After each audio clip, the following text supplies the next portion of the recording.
Estamos começando mais um Triunfo Cast com meu amigo, queridíssimo Rafael Cerejo, o corretor dos corretores? Não vou sacanear contigo, mas é uma grande satisfação a gente começar esse podcast, que vai ser um podcast agora não só de termos técnicos, mas também um bate-papo, né, com as pessoas que estão aqui da Triunfo, personalidades, amigos, e eu tenho o prazer hoje de conversar com o meu amigo Rafael Cerejo, né?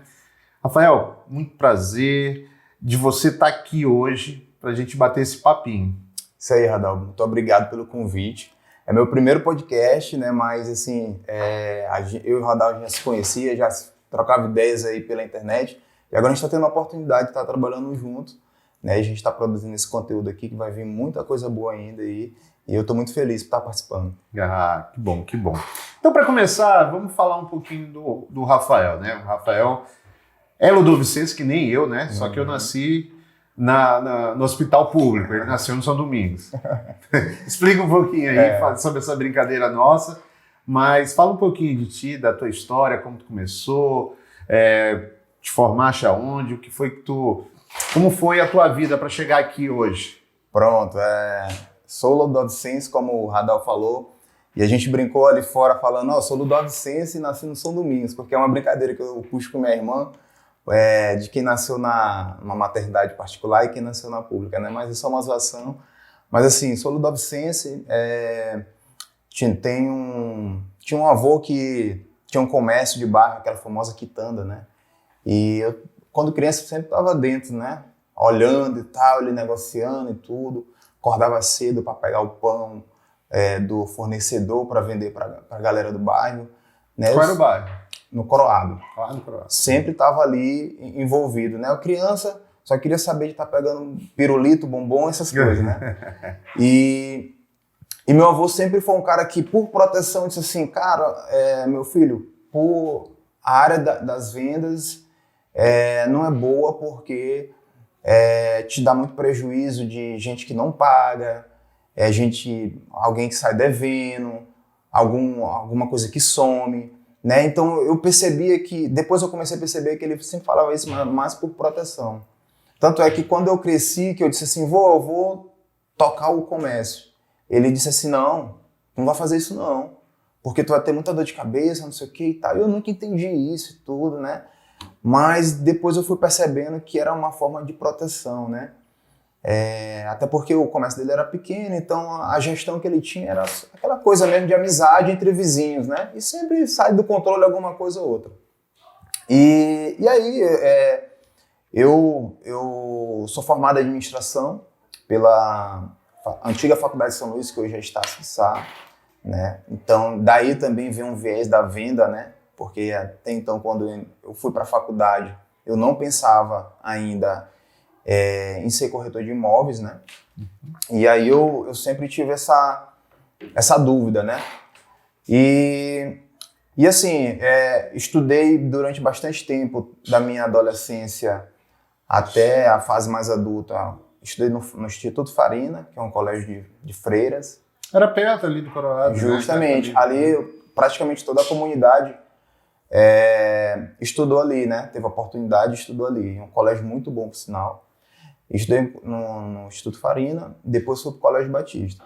E antes mesmo de eu ser corretor, antes mesmo de eu fazer qualquer tipo de faculdade, eu fui muito ligado ao esporte. Né? Tu era atleta? Isso. Você me meti para atleta aí. Qual esporte? Voleibol. Tu era do vôlei? Voleibol. Eu era futebol. Minha paixão é futebol. Pois é. Eu gosto muito do futebol. Tenho um tio que é ex-atleta, né? Jogou no motoclube, jogou no Remo, Paysandu. E todo mundo achava que eu ia ser jogador. Ele disse, não, o menino dessa família ele tem que ser jogador. Só que tinha um problema, eu era gordinho.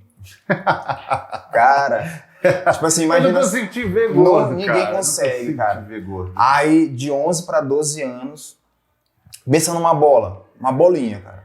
Eu era gordinho, tímido e tal, não sei o quê, mas muito brincalhão, né? Com quem era mais próximo, eu puxava. Mas não querendo te interromper, já te interrompendo. É impressionante. O gordinho, ele tem que ser ou o brincalhão ou então o valentão. Isso. Porque ele procura um jeito de chamar a atenção, porque senão ele acaba sofrendo. Cara. Ele tem que encontrar de alguma forma. Eu era também, assim, eu era, né? Porque eu perdi desde setembro que eu tô perdendo peso, mas eu sempre fui o gordinho, então eu tinha que ser o brincalhão também. Então, eu entendo muito bem disso. Pois é, e aí assim, aí eu, estudando o Farina, eu disse, cara, e o Farina na época era uma escola cara para meus pais, né? Existia um desconto para quem estudava lá e tudo, e para quem era da baixa renda, mas só que assim, ainda assim pesava, né? Aí eu disse, cara, eu tenho que fazer alguma coisa para ajudar aqui, e eu nunca fui um bom aluno de matéria. Em algumas matérias eu gostava tudo, mas eu disse, cara, eu preciso fazer alguma coisa para ajudar. E é onde eu vi uma via de escape foi no esporte. Eu disse, vou entrar para algum esporte. Uma estratégia, né? Vou entrar para algum esporte para ver se eu ganho uma bolsa no esporte. E assim eu cheguei, fiz vários testes dentro da escola do Farina. Fiz o teste pro futsal, fiz o teste pro futebol, fiz pro basquete e fiz pro vôlei. Cara, só passei pro vôlei. Aí eu disse, rapaz, é esse aqui. Se tá dando desconto, é esse aqui, velho. Não tem esse, aí, mesmo. Eu acho que era de 12 para 13 anos, né? Eu, cara, só tem esse. Eu peguei e fui. E quem era selecionado nessa peneira ia pra seleção da escola na época, né? Para disputar gêmeos e tudo, essas coisas, jogos escolares, ganhava esse desconto, né? Os 12 alunos que estavam ali ganhavam esse desconto. Aí eu disse, pronto, eu vou me enquadrar aqui, porque aí eu consigo ajudar na parte financeira dos meus pais para poder dar um alívio a mais, né? Por causa do vôlei. Legal. Né? E aí comecei a treinar bastante, comecei a perder peso por causa da sequência de treinos, né? E eu comecei a me desenvolver, né? Foi aonde eu comecei a crescer um pouquinho mais, estava na fase de crescimento. E aí a fase também, quando eu era gordinho, minha mãe conseguiu uma consulta com uma nutricionista e ela viu que minhas taxas estavam todas alteradas. Isso também me fez dar uma virada de chave na cabeça. Naquela idade, eu disse, porque a nutricionista disse assim, olha, tu tem risco de ficar diabético, colesterol alto. Quando ela falou aquilo, eu disse, pronto, eu vou morrer. Aí eu fiquei, sabe, quando tu dá um susto numa criança, eu digo, um mauzão. E aí eu disse, não, vou parar, consegui seguir uma dieta que ela passou, né? Porque a dieta para criança é complicado, porque tu tá ali querendo comer tudo, mas aí eu consegui seguir uma dieta e entrei pro esporte. Foi quando eu comecei a me desenvolver. Quando eu me espantei, eu já estava me destacando dentro do esporte na escola, né? E o esporte foi uma coisa que me segurou muito dentro da escola, porque, tipo assim, antes era muito valorizada a questão do esporte dentro das escolas, né? Sim, era eu muito acirrado. Tinha vários colégios que até o aluno, quando se destacava, e vinha vários alunos vários colégios querendo levar aquele aluno, Girassol, aí tinha o Dom Bosco, tinha o Farina, o Batista, tinha vários. E aconteceu justamente isso, Radal. Eu fui no vôlei do Farina, eu consegui me destacar em um campeonato, que foi os Jogos Escolares Maranhenses. A gente perdeu uma semifinal pro Batista, né? E aí eu disse, pronto, perdi uma semifinal, tô lascado, porque agora, no próximo ano eu não podia mais competir devido à idade. O que eu vou fazer? Porque minhas notas não estavam boas e a ideia era o quê? Era eu ser campeão, né? E poder me segurar mais um ano na escola. Cara, aí perdemos a semifinal. E aí, ali no pós-jogo, ali, próximo à lanchonete, o técnico do Batista que a gente tinha perdido, o professor Zé Augusto, veio e tocou no meu ombro assim, disse, cara, vem cá, quantos anos tu tem? Eu falei pra ele, rapaz, eu vou fazer, acho que era 14 anos, se eu não me engano, vou fazer 14, 15 anos. Aí ele, é o seguinte, eu quero te oferecer uma bolsa no Batista. E o Batista sempre foi uma escola de referência, né? Sim. E, cara... Acho que até hoje não deixa de ser. Sim, não deixa de ser. E aí, quando eu cheguei aí eu não sabia como que funcionava a questão da bolsa e tal, aí ele foi me explicar. Ele disse, eu vou te dar a condição de tu estudar sem tu pagar e tal, e tu vai fazer todo o ensino médio, porque no Farina só tinha até o ensino fundamental. Eu lembro. E dali, ou eu ia para um colégio particular, ou então eu ia para um público, né? Eu disse, poxa, agora vou para uma escola pública, né? E como é que vai ser e tal. E aí ele pegou e disse, cara, quero te convidar para tu jogar no time e eu vou te dar uma bolsa. Eu entrei no Batista, me deram da matrícula até o blusão, né? A roupa. Então hoje a gente devo muito ao esporte e a essas pessoas que eu encontrei, né, dentro dessa caminhada, porque me ajudaram muito no desenvolvimento. E no Batista eu não gastei um centavo para fazer o ensino fundamental e começou a dar sequência, porque quando eu fui para a faculdade, que eu terminei lá, eu ganhei desconto para mim fazer minha formação em administração na Faculdade de São Luís. Pô, que legal. Porque antes também deu sequência para os Jogos Universitários Maranhenses. Eu e um amigo meu, que também estudava, esse outro amigo estudava no Pão Açúcar, eu formei em administração com desconto, e esse meu amigo formou em direito com desconto também. Né? Então, assim, hoje a gente não vê mais isso, não é tão comum. E outro dia eu estava conversando com ele, cara, tu formou em direito com desconto, uma coisa assim que com certeza deu uma folga no orçamento dos teus pais, fantástico, né? Então, hoje a gente não tem mais isso. E aí, quando eu fiz administração, formei, né?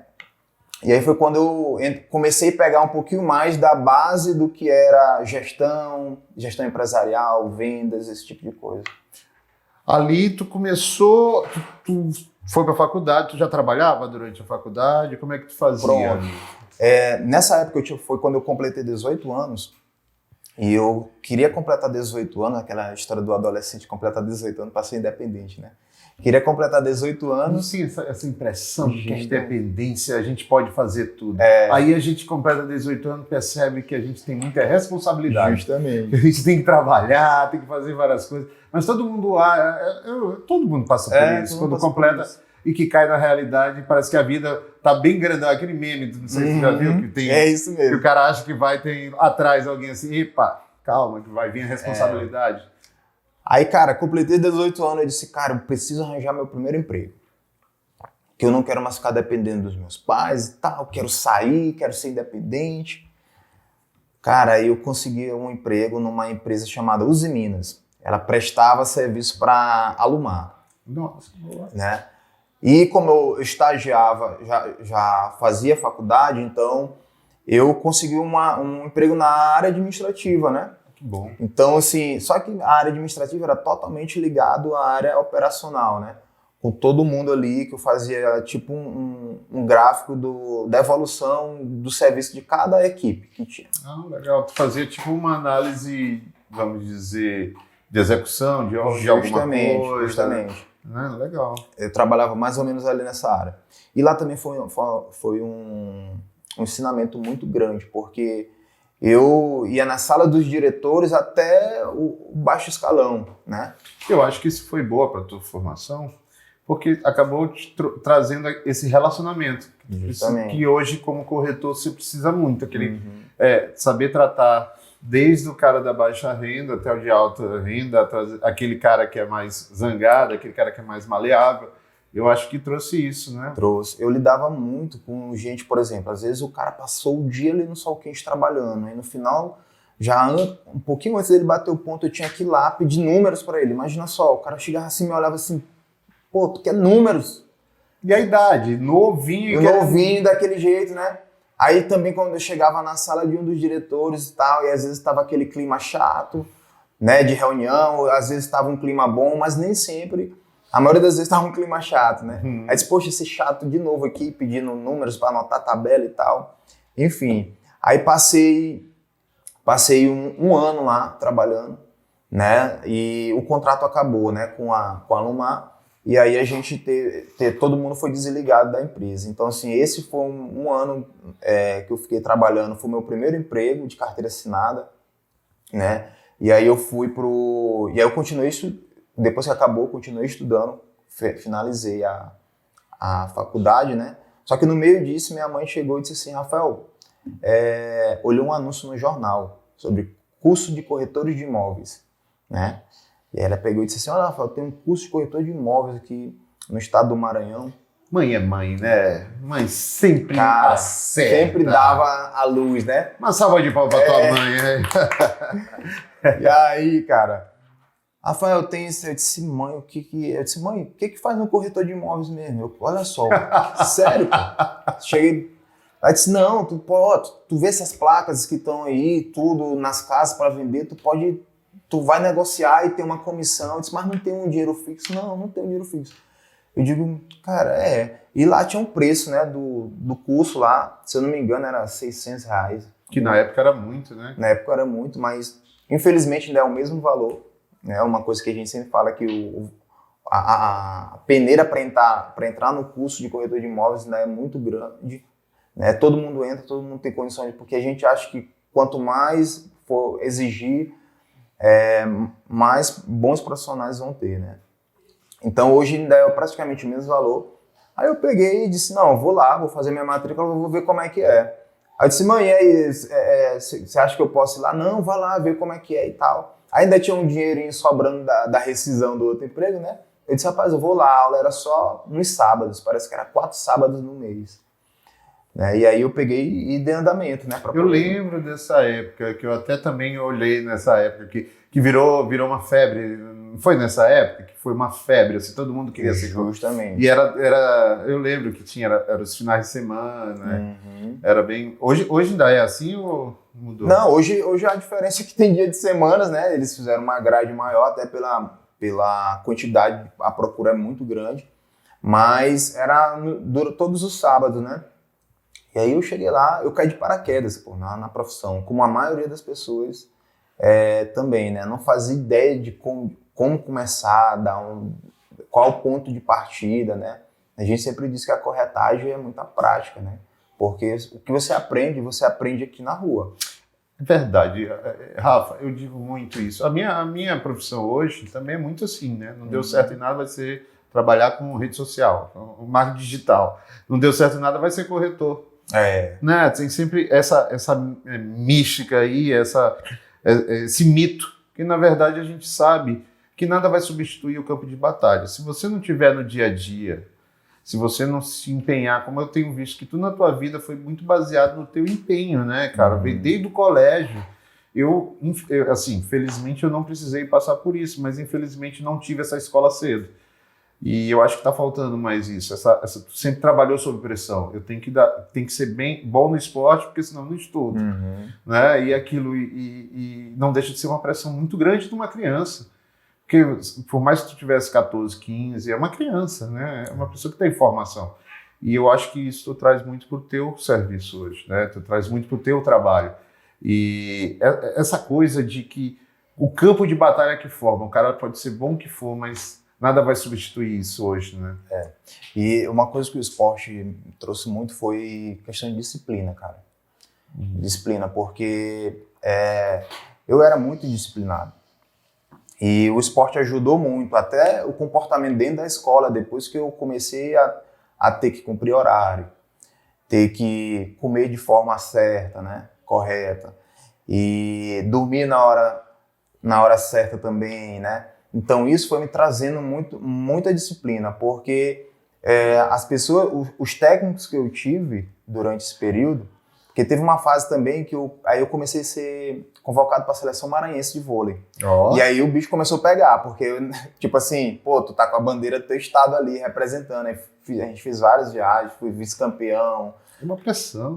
E aí o bom do esporte é isso, porque ele te dá muita lição, né? Ele te ensina para tua fase adulta, principalmente quando tu tá nessa fase da adolescência, que a pessoa tá um pouco revoltada e tal. Mas ele te dá essa evolução, né? E hoje eu trago muito isso para nossa profissão, questão de disciplina com horário. A disciplina, hoje você cuidar da saúde, eu me importo muito com isso. Né? Então, tudo isso eu trago lá do esporte. Uma questão que eu até controlo, a competitividade, entendeu? Cara, antes eu não sabia perder, o esporte me ensinou a perder. Coisa que se você traz isso para a vida adulta, um adulto que não sabe perder, ele faz qualquer tipo de besteira. Cara, legal demais Entendeu? ouvir isso, porque as pessoas às vezes acham que o esporte é só quem ganha. E nosso país tem muito isso. O segundo lugar não tem Isso. valor, o terceiro lugar não tem Justamente. valor. E não é bem assim. Eu acho que o esporte, o lindo do esporte é te trazer valores, né? Te trazer essa coisa da batalha, de que nem sempre você vai ganhar, como na vida, a gente nem sempre vai ganhar. O que importa, e isso é uma coisa que eu vejo muito tua, até pessoalmente, por a gente ser amigo, é o fato de tu sempre se entregar por inteiro naquilo. Né? A gente estava falando de um vídeo que tu quer fazer, que tu quer descer de um helicóptero. Depois a gente vai falar sobre isso. Tu quer descer de um helicóptero. E sempre assim, trazendo essa excelência para tudo na tua vida. E é isso, cara, que o esporte foi plantado pelo esporte, eu tenho certeza que veio plantado dos valores familiares, lógico, mas também do esporte ali. Que é aquilo que, por mais que a gente não goste de perder, a gente tem que aprender que a gente não vai ganhar sempre. Não vai ganhar sempre. É mais ou menos isso. Sim, aí depois saiu lá da Uzi Minas, acabou, e tu foi para onde? Aí tu fez o curso e começou logo, trabalhou como autônomo, como é que foi? Pronto. Aí no curso, sempre, todo sábado aparecia alguns donos de imobiliária ou gerentes oferecendo estágio, né, em algumas imobiliárias, algumas consultoras. Aí apareceu no primeiro sábado eu disse, não, estou primeiro vendo aqui e tal, não sei o que, apareceu no segundo, terceiro. Quando já no final do curso, chegou um pessoal lá da Dimensão Engenharia. Aí chegou oferecendo, né, disse, quem quiser participar, fazer um estágio, né? Porque primeiro é o estágio. Justamente. Primeiro é o estágio, né? Aí quem quiser participar, tu tá lá para fazer o estágio. Eu disse, rapaz, eu vou. Aí... Isso foi em qual ano? Não quero entregar a tua idade, tá? Isso foi em qual ano? Eu acredito que foi em acho que 2011, por aí. 2011. É, mais ou menos isso. 10 anos atrás. É isso mesmo, vou fazer 11 anos de profissão. Acho que foi 2010 para 2011. E aí, assim, aí eu peguei e disse, não, eu vou lá, a Dimensão é uma construtora muito grande, muito empreendimento e tal, vou lá para saber, para aprender. Peguei e fui para a construtora, para ser um dos corretores da House, né, dessa construtora, e eu muito novo, a galera lá já com anos de mercado, tem gente que está lá até hoje, da minha época, né, e lá, chegando lá, eu encontrei uma gerente, e aí ela me recebeu muito bem, aí deram um treinamento e tudo. E lá na Dimensão a gente só podia trabalhar em imóveis da própria construtora, né? Então, assim, era um mercado que eu só conhecia aquele mercado ali. Eu não conhecia esse mercado que a gente vive hoje, né? Para quem não te conhece, hoje tu trabalha mais com alto padrão, né? Alto padrão. São imóveis bem mais caros do que na época a Dimensão, não sei hoje. Eu tô fora da Dimensão, mas... Na época era muito baixo, né? Isso, era Minha Casa Minha Vida. O econômico, isso mesmo. Né? Entendeu? Então, só que eles tinham muitas obras, né? Até hoje. Então, assim, aí eu comecei a fazer treinamento, só que, assim, eu saí do curso cru, né? Como todo mundo, saio do curso cru e peguei logo a pancada, porque eu não sabia o que era algumas nomenclaturas. Eu não sabia ler uma tabela de vendas, eu ficava, meu Deus, o que é isso aqui? Fazer uma simulação, ou seja, eu fui aprendendo ali errando mesmo, né? E durante esse período todo, eu aprendi tanto, que eu passei 1 ano sem vender, cara, lá na Dimensão. Nossa, conta isso aí, cara, 1 ano sem vender. Cara, tu é persistentemente, é guerreiro, 1 ano sem vender. Conta isso aí, como é que é passar 1 ano sem vender? Cara, eu tenho uma amiga que trabalha aqui com a gente, a Fabrícia, que ela me conhece de lá. Ela dizia, a gente tava conversando, ela falou, Rafael, eu lembro quando teu pai ia te deixar na porta do stand. Ou então, quando tu chegava de ônibus, tu descia, ou então de mototáxi, assim, né? Então, hoje tá aí. E, cara, 1 ano sem vender. E porque eu tava naquela preocupação eu não tinha segurança de apresentar o imóvel, de fazer um atendimento. Eu queria o máximo de informações, tudo. E eu fiquei ali durante aquele período, quando eu me espantei que não deu 1 ano. Eu disse, cara, não vendi nada, e agora? Gastei o dinheiro com o curso, e não aprendi nada, e eu tô aqui fazendo o quê, bicho? o psicológico deve ficar muito abalado, porque você começa a achar que aquilo não é para você, que você não é capaz. Como é que trabalhou isso nesse momento? Cara, o pior de tudo foi o seguinte, foi que fizeram uma reunião e disseram assim, olha, pessoal, quem não vendeu até hoje, olha a merda, quem não vendeu até hoje, vocês vão ter 1 mês para poder fazer uma venda. Ter 1 mês para poder fazer uma venda. Cara, e quando pressionaram, eu digo, pronto. Agora que não vai sair mesmo, porque na pressão, aí eu disse... Aí essa minha gerente chegou e disse, não, Rafa, bora, vamos ver se a gente consegue finalizar alguma venda, Aí comecei, aí plantão. Antigamente não tinha toda essa tecnologia. A internet estava no começo, né? Tava bem no começo, entendeu? Eu não tinha um celular do que eu tenho hoje, era um negócio muito... Então não era da cobrinha, né? Não era cobrinha, não.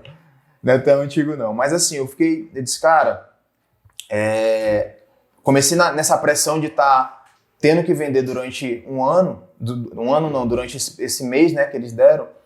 E aí eu consegui, bateu em mim uma venda. Eu digo que eu não vendi. A mulher chegou e disse assim, rapaz, quero comprar um empreendimento tal, que eu sei que o valor é esse, e eu tava na vez, no plantão. Aí ela já chegou e disse, e olha só, quando ela chegou lá, ela era amiga do nosso gerente, diretor da época.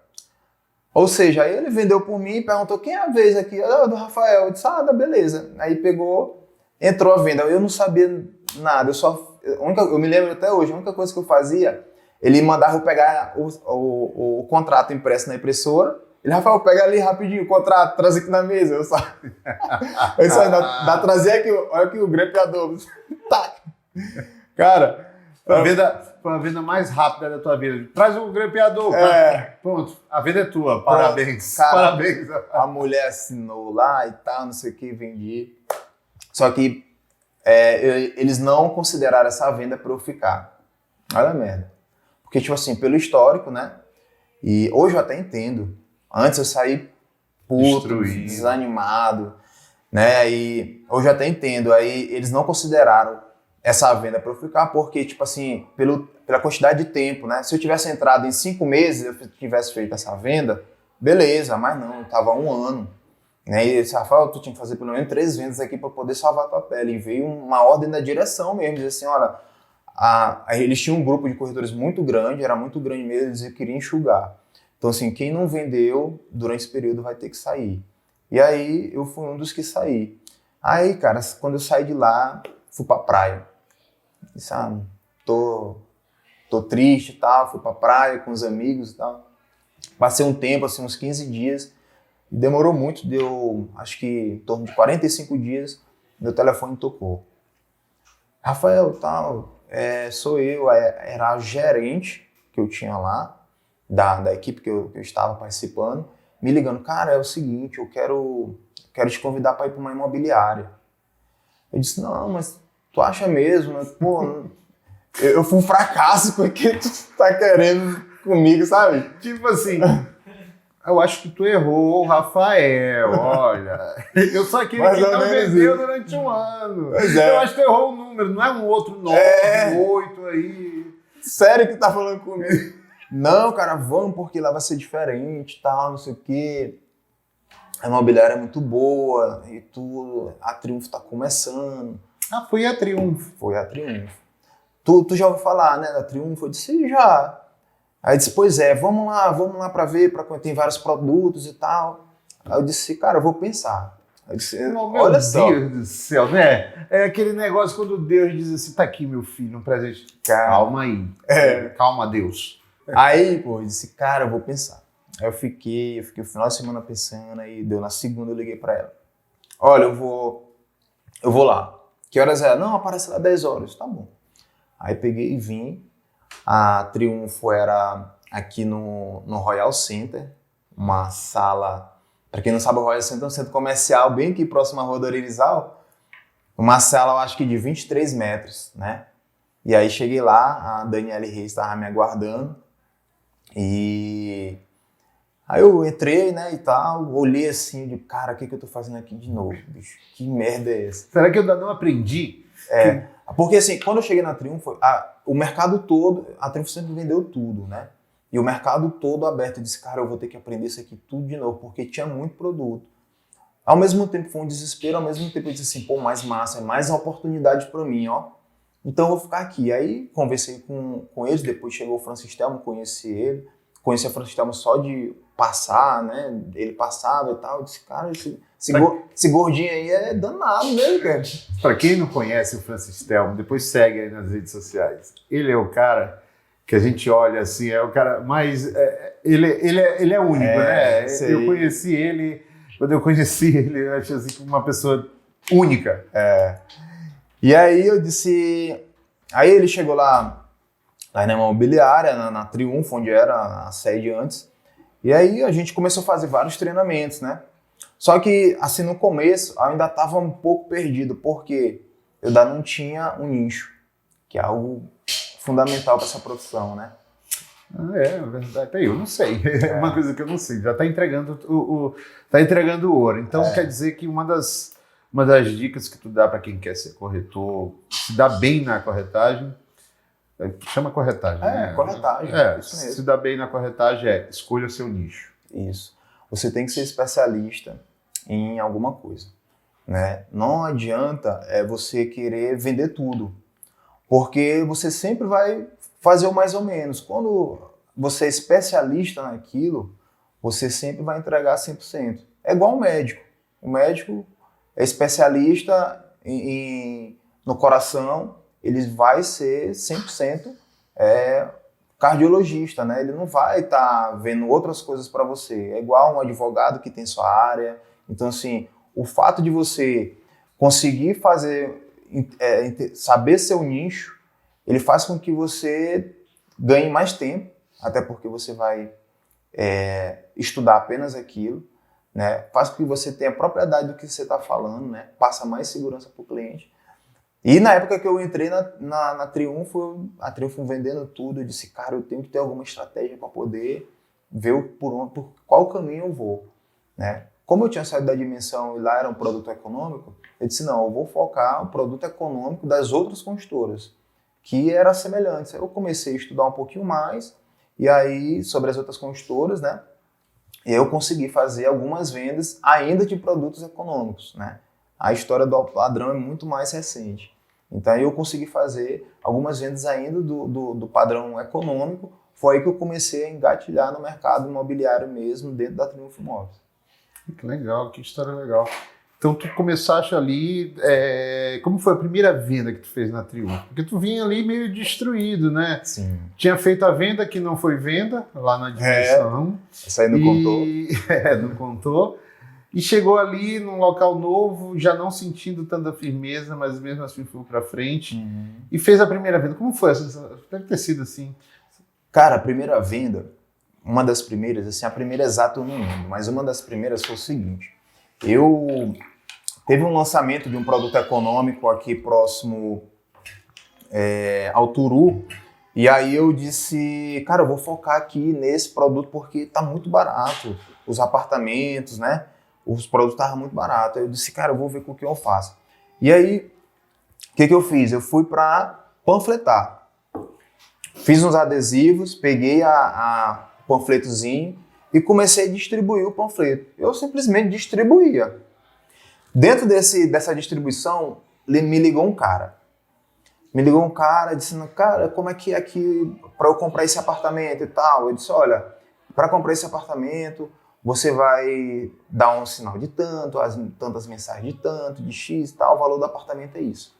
Acho que não chegava nem a 110 mil apartamentos, era muito barato. Só que esse cara era policial. Aí eu disse, bicho, o cara é policial, não posso fazer merda nenhuma, senão eu tô frito. Imagina vou sair preso daqui. Cara, mas foi uma benção, porque eu vendi pra esse cara e ele foi me indicando pros outros policiais. E o outro policial foi me indicando pro outro policial. Que legal, cara. E nessa brincadeira, eu acho que foi umas 4 vendas, pô. Sabe? De imóveis assim, de 110, 120, 110, 120. Aí eu disse, olha, cara, tá dando certo. Aí ele me indicou, ele disse, Rafael, tem um amigo meu que tá querendo aqui, E o bom disso tudo, porque os amigos deles todos tinham a mesma renda, né? Então, quando eu pegava a documentação deles, eu já sabia o que eles podiam comprar. Então, eu não tinha trabalho de sair buscando outro imóvel. Eu já disse, não, tu vai comprar o mesmo que teu amigo comprou, tu vai ser vizinho dele, porque tua renda dá para financiar isso aqui. Eles tinham a mesma renda, acho que era R$ 4.000, se não me engano, na época. A mesma renda. E aí, encaixava direitinho. Ó, eu vou precisar dessa documentação X. Pronto. Aí comecei, um foi indicando outro, fui indicando outro. Aí, cara, essa foi foi as primeiras vendas que eu comecei a fazer na Triunfo Imóveis, né? Então, assim, cara, foi sensacional por causa da questão da indicação. Valeu muito a pena, né?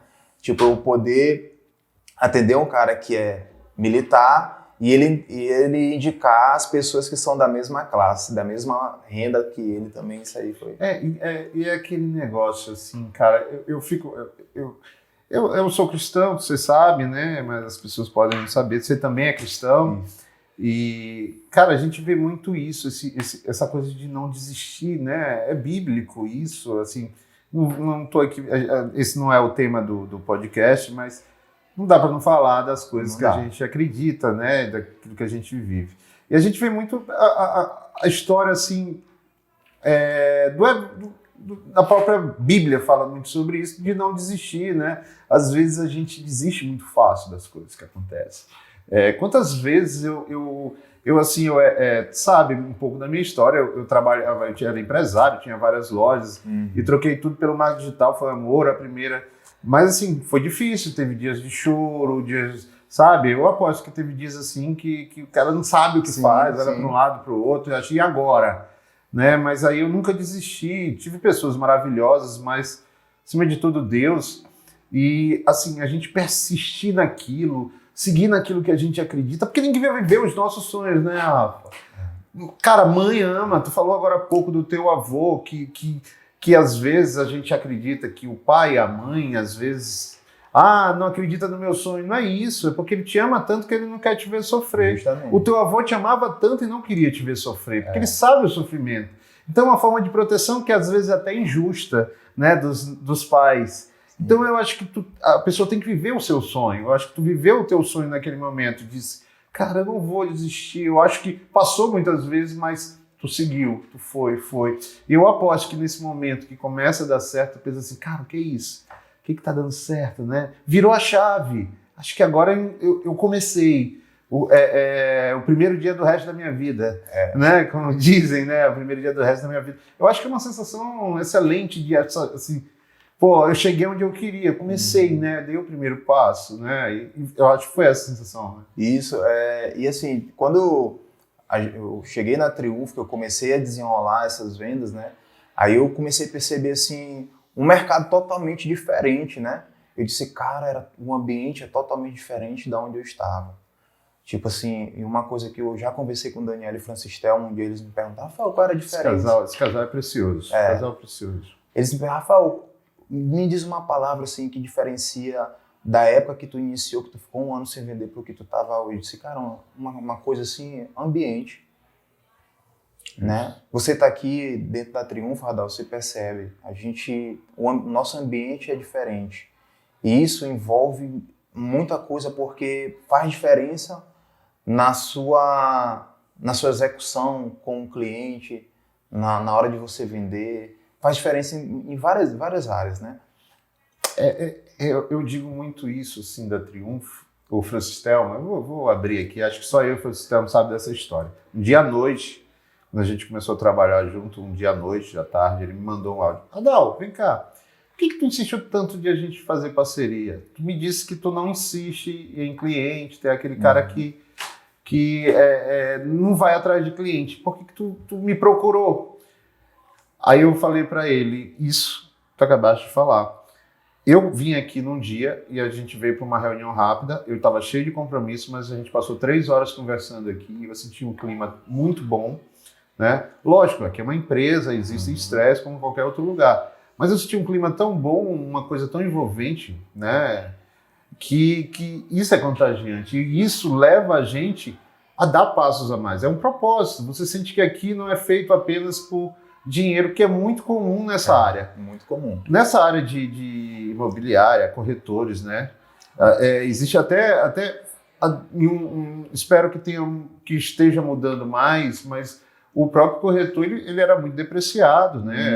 Era uma profissão que estava sendo depreciada. E eu não senti isso aqui, nem dos corretores, nem dos donos. Eu senti que tem um propósito. E eu acho que é isso que tu está querendo falar, que tu sentiu que o ambiente te envolveu e trouxe aquilo. Não dizendo que na dimensão é ruim ou qualquer coisa disso. Sim. Lógico, eu conheço eles e digo que são maravilhosos também. Mas é aquilo de a gente se encontrar em algum lugar, né? Não, com certeza. E a gente sempre fala, né? Porque a gente está no meio de pessoas em crescimento e aquilo acaba respingando em você, cara. Entendeu? É algo que acaba...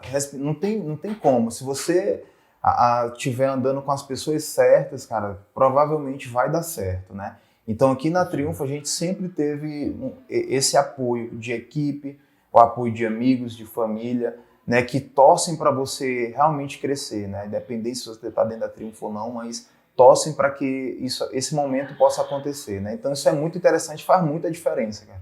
Com certeza, com certeza. Eu acho que o ambiente, ele transborda, né? Aquele negócio, quando é bom, transborda aquilo e acaba molhando você se inundando daquela força de vontade.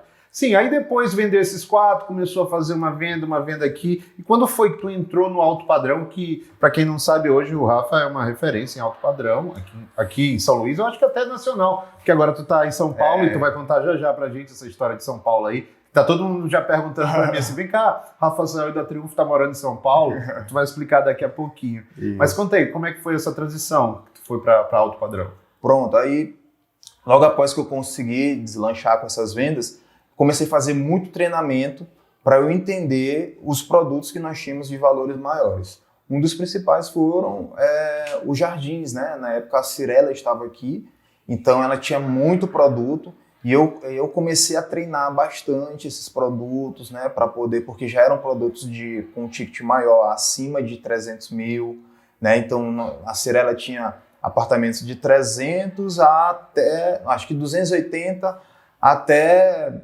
3 milhões, que era o Ilha e tudo, né?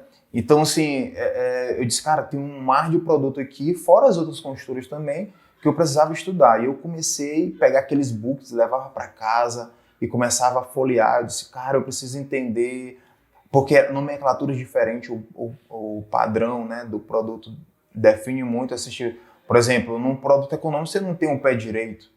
Aí eu olhava lá, gente, o que é um pé direito? Que doidice é essa? Eu ficava olhando, puta merda. Né? E aí eu comecei a pesquisar, são termos mais técnicos, mais de arquitetura. E aí eu comecei a pesquisar tudo aquilo para eu poder me embasar de informações, né? Então, foi dali que eu comecei a conhecer, ver que o mercado era muito mais amplo do que quando eu iniciei. Eu disse, cara, existe um mar azul aqui para a gente poder desenvolver e ganhar muito dinheiro. Se apaixonou pelo processo. Se apaixonou. Eu gosto de falar isso, que não é o dinheiro, é se apaixonar pelo processo. O dinheiro é consequência quando você faz aquilo com amor, que você começa a se envolver em todo o processo e você se apaixona pelaquilo, com certeza você vai ser bem sucedido nisso. Justamente, isso aí que você falou faz muito sentido, porque a gente estava ali vivendo aquilo, né? A gente olhava colegas que já eram da profissão, já vendendo, já fazendo já suas vendas com valores muito altos, né? E uma coisa que eu sempre gostei foi de acompanhar. Por exemplo, se tem uma pessoa que já é experiente, ele ia fazer um atendimento, eu disse, cara, deixa eu ir junto. Eu sempre ia junto.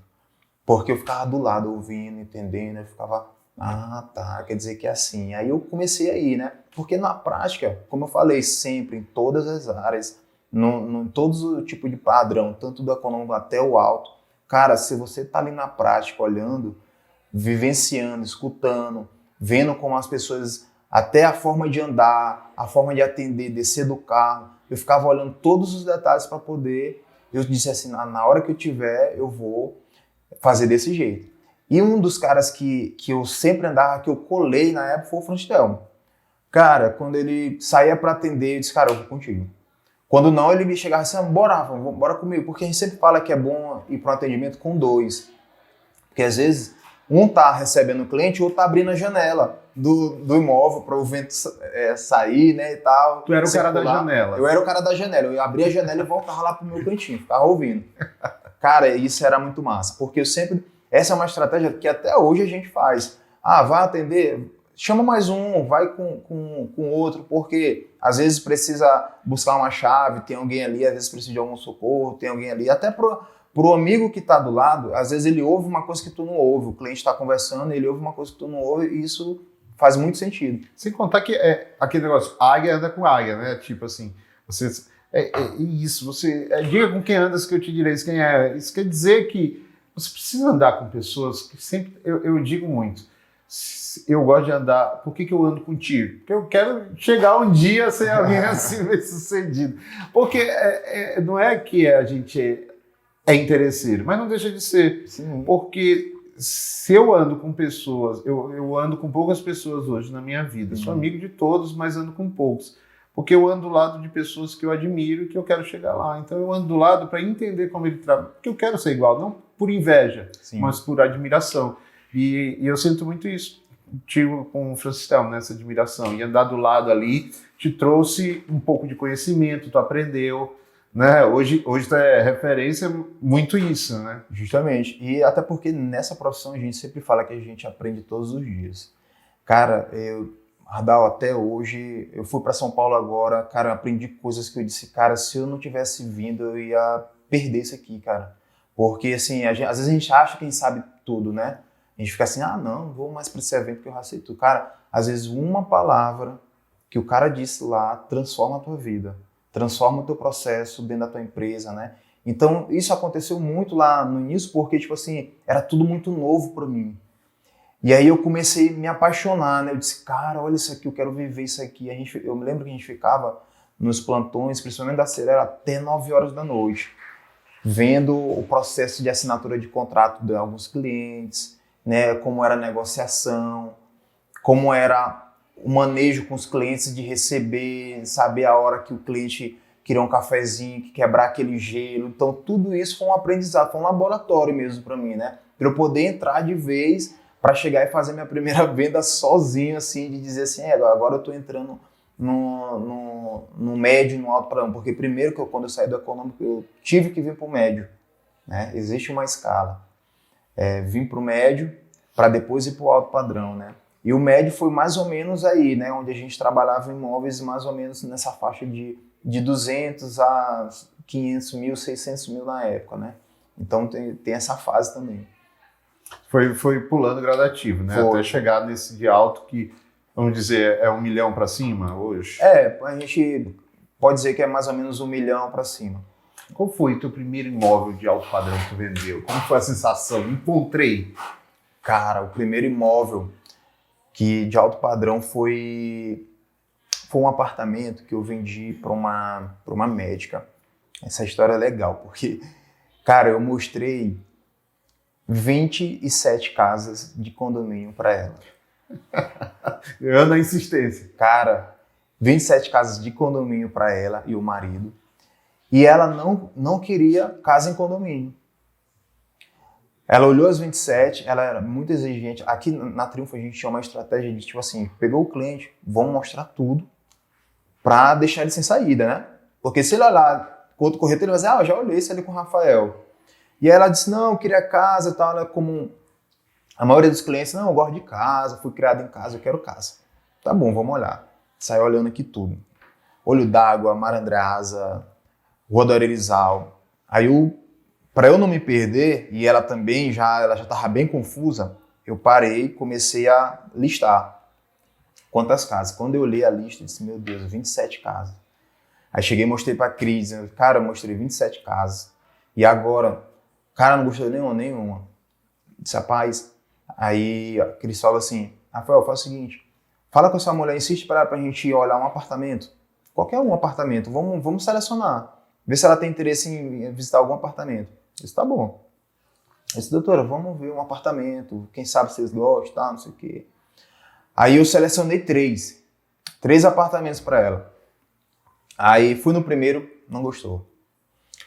Fui no segundo, não gostou. O terceiro tava em construção, cara.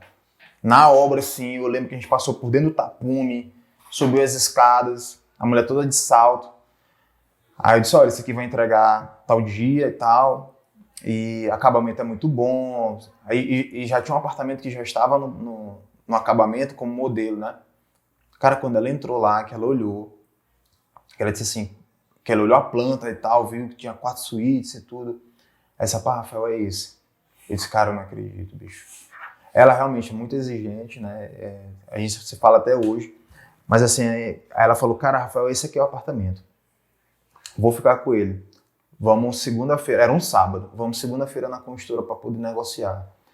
Aí eu disse, cara, olha só, que doidice. Imagina só se na 10ª casa eu tivesse desistido ou não tivesse insistido para ela ir para um apartamento, né?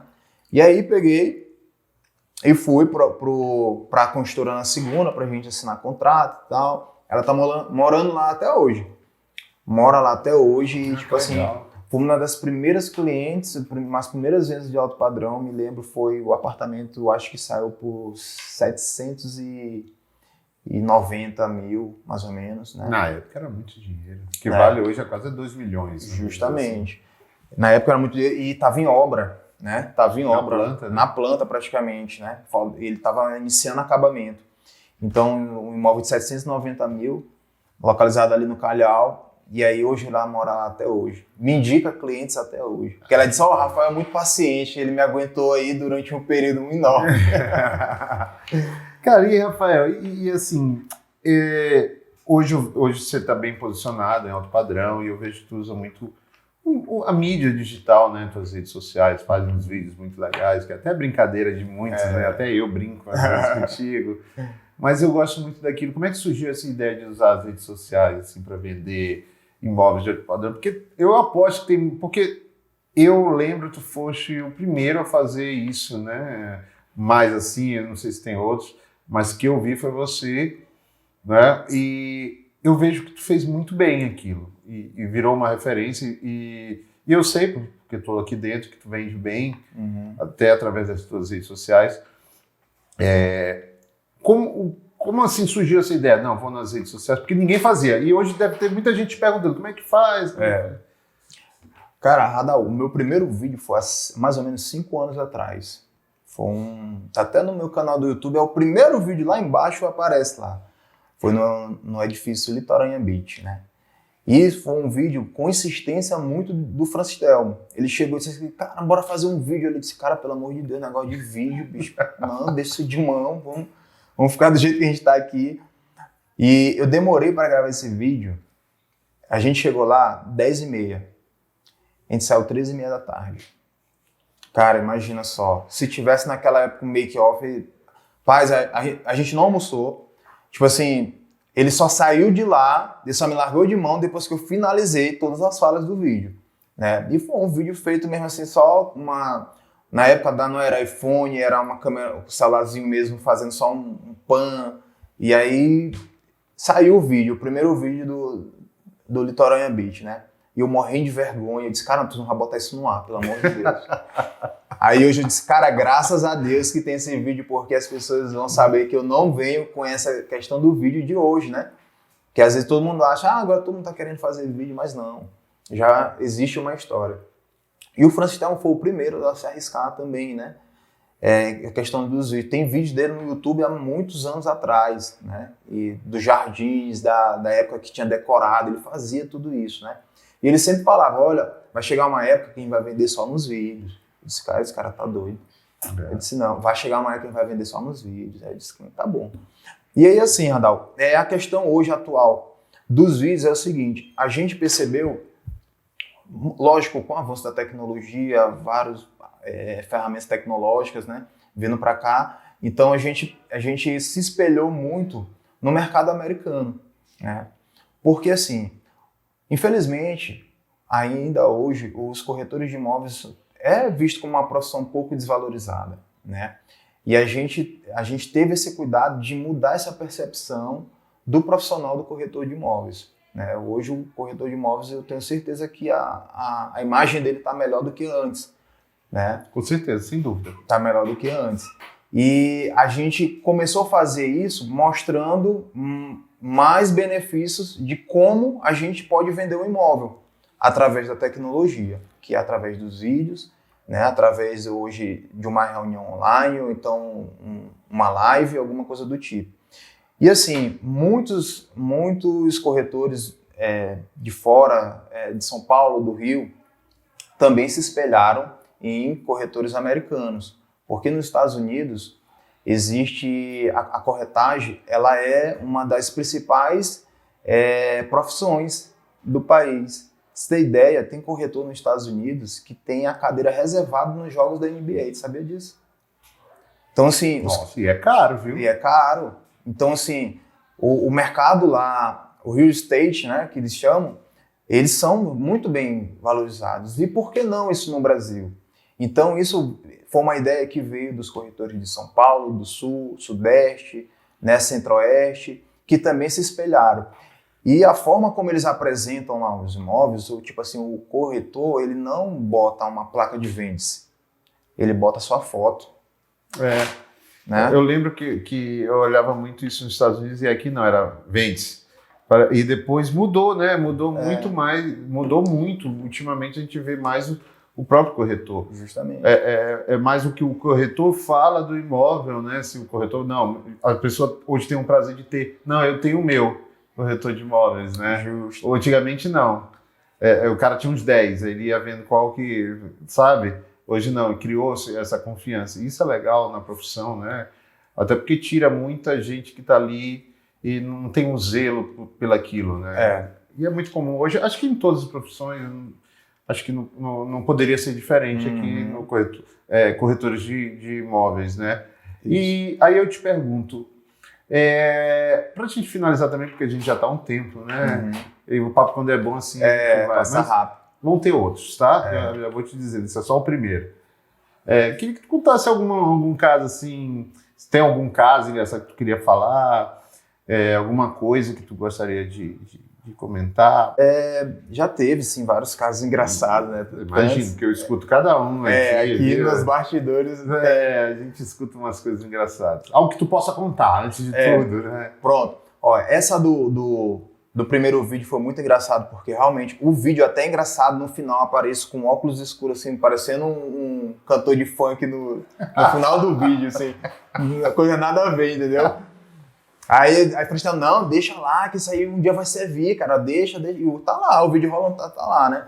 E aí a gente teve essa ideia de trazer os vídeos imobiliários justamente para trazer o cliente para dentro do imóvel, para chegar, fazer com que o cliente tenha uma real percepção. Hoje eu tenho um canal no YouTube que eu já fiz várias vendas através desse canal.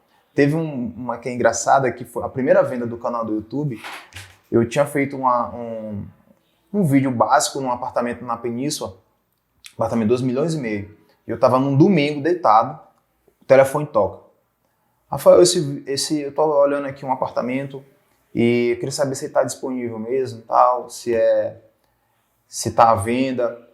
Eu disse, tá disponível, o apartamento tal, 200 e poucos metros, é esse aí mesmo. Cara, porque é o seguinte, eu estava negociando um apartamento nesse prédio, só que a negociação não foi para frente, e aí eu olhei esse aqui, eu achei tão bonito, que eu disse para minha mulher, não deve existir esse apartamento, porque ninguém está sabendo, e eu encontrar um imóvel no YouTube, né, um imóvel desse valor, eu disse, não, isso aí tá. E quando eu olhei o cenário, porque era um domingo, 11 horas da noite, eu disse, cara, isso aqui deve ser um trote. E o cara dizendo que tá no YouTube, olhando um dos meus primeiros vídeos, e ele disse, cara, eu quero olhar esse apartamento amanhã. Aí eu perguntei o nome dele, ele falou. Quando eu cheguei lá, ele era o diretor da Equatorial, um dos diretores da Equatorial. E aí eu disse... Aí ele disse, Rafael, minha esposa só quer subir para ver se realmente está igual, tá no vídeo. E aí a gente faz a proposta para poder... E aí quando ela subiu, que ela olhou, ela disse, é do mesmo jeito que tá no vídeo, vamos fazer o pagamento à vista, pode preparar a documentação. Eu disse, cara, imagina só, o primeiro vídeo pelo YouTube, uma ferramenta que eu não utilizava, né, de uma venda à vista com valor alto. Eu disse, cara, e eu fiquei olhando assim, eu disse, pô, imagina só, se eu não atendesse lá, se eu não acreditasse, acho que eu tive assim 10% de acreditar naquilo que eu fiz, né? E aí acabou dando certo, né? Outra história muito engraçada foi uma vez que a gente foi para um treinamento aqui em uma consultora e tinha acabado de entregar um empreendimento. E aí a gente foi conhecer, foi subir nas torres e tava eu e mais, acho que 15 corretores daqui, mais a Cristiane. Cara, a Cris não teve o que fazer, disse, não, vamos subir e vamos botar todo mundo no elevador que é para testar. Olha só. Cara, que... Não, eu disse, não vai dar certo. Não, bora, vai. Tá novo, acabou de entregar. Cabe 15 pessoas, porque ela leu 15, mas não calculou o peso, né? Tinha uns 4 do meu tamanho, do meu naipe, assim, né? Aí não calculou o peso. Cara, a Radal, quando ela apertou que o elevador fechou, aí que ele quis subir, ele não subiu, ele desceu, porque ele fica com um nível um pouquinho mais baixo. Ficou entre o subsolo e o pavimento, assim, do térreo. Tu imagina só. 15 pessoas dentro. Aí tinha duas das pessoas, eram 2 meninas que tinham fobia. Olha a merda. Meu Deus do céu. Tinham fobia, a gente tinha que acalmar elas para poder chamar o pessoal da segurança. Aí elas altamente nervosas, mas depois que a gente foi entender, elas falaram que aquilo ali foi um desafio para elas. Depois disso, elas não tiveram mais fobia, porque ela disse que elas nunca tinham levado o pico de fobia tão alto para poder chegar a um nível que elas chegaram, né? Nossa, que legal. Foi. Uma era até gaga na época. Sério. Parou de ser gaga, só pode dizer isso. Essa aí ela parou de ser gaga em outro momento, que depois eu vou contar pra vocês. É a Lila, lá de Fortaleza. Imagina só, cara, uma corretora gaga. Cara, bicho, a gente fala que é molecagem, mas a gente chegava... Eu sei o segredo. Descobri. Qual? Ela apresenta cantando. É simples, ela canta na hora de apresentar. Tem um vídeo dela, dessa técnica. Tem um vídeo dela no canal do YouTube da Triunfo, ela apresentando uma casa aqui em São Luís. Hoje ela tá em Fortaleza, ela tá na Triunfo de Fortaleza. Aí antes dela ir embora, ela apresentou um vídeo aqui, uma casa, né? E ela foi em ritmo de música, para ela não poder parar. Só que assim, não dá para tu perceber, mas ela tá meio que cantando, só que devagarzinho, né? E a gente começou a trabalhar isso, né? A gente disse, Lila, a meta é fazer com que tu não... E hoje ela tá em Fortaleza sem gaguejar, pô. Antes, quando ela ia atender um cliente, ela chegava e dizia assim, senhor, aqui nós estamos na Aí o cliente, suíte, o próprio cliente terminava, né? Cara, e ela chegava aqui chorando, porque essa profissão não dava pra ela e tal. Só que assim, isso começou a envolver ela tanto com os clientes, que acabou que a gente tirava a onda, mas ela sempre levou na brincadeira. E hoje ela não gagueja mais, pô. Então assim, cara, isso foi muito massa, né? Que legal, cara. Você aprendeu, já serviu pra vida dela cantar. Isso é uma história legal pra gente depois fazer massa com ela isso aqui. Mas, Rafa, eu queria te agradecer, cara. Foi um papo excelente. Acho que a gente já tá mais de 1 hora. Emerson. Passou rápido. Mais de 1 hora. Passou rápido, né? Eu tomei um susto, eu olhei agora há pouco. Nossa, já passou muito rápido.